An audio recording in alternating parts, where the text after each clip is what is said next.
આણંદ જિલ્લાના અંકલાવ તાલુકાના અંબાવ ગામના મહિલા સરપંચ અને તેમના પરિવાર વિરુદ્ધ મુખ્યમંત્રી સમક્ષ ફરિયાદ કરનાર ખેડૂતે જ્વલનશીલ પદાર્થ વડે આત્મદાહ કરનાર ખેડૂતનું આજે સારવાર દરમિયાન વડોદરાની સયાજી હોસ્પિટલમાં મોત થયું હતું। જાતે સળગી જનાર અંબાવના ખેડૂતનું એસએસજીમાં સારવાર દરમિયાન મોત થયું છે। આણંદ જિલ્લાના અંકલાવ તાલુકાના અંબાવ ગામના મહિલા સરપંચ અને તેમના પરિવાર વિરુદ્ધ મુખ્યમંત્રી સમક્ષ ફરિયાદ કરનાર ખેડૂતે જ્વલનશીલ પદાર્થ વડે આત્મદાહ કરનાર ખેડૂતનું આજે સારવાર દરમિયાન વડોદરા શહેરની સયાજી હોસ્પિટલમાં મોત થયું છે, જેનું સયાજી હોસ્પિટલમાં પોસ્ટમોર્ટમ કરવામાં આવશે। આ મામલે પોલીસે અંકલાવના અંબાવ ગામના મહિલા સરપંચ સહિત 5 લોકો સામે હત્યાના પ્રયાસની કલમ હેઠળ ગુનો દાખલ કરવામાં આવ્યો હતો। જો કે બાદમાં ઘટનાના વધુ વિડીયો બહાર આવતા ભરતભાઈ પઢિયારે જાતે પોતાની જાતને સળગાવ્યા હોવાનું બહાર આવ્યું હતું। આ કેસમાં વધુ તપાસ હાથ ધરવામાં આવી છે।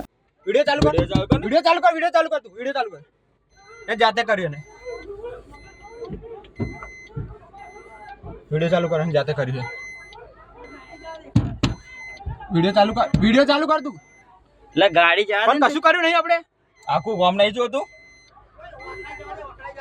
જા દે જા જા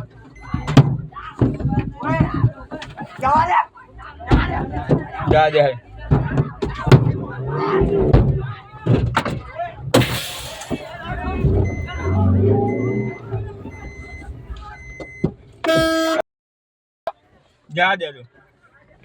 બેહાલે તા પપ્પા એમને બેહાલે પપ્પાને બેહા તાર પપ્પાને બેહા ને નને લે આપણ લોડવા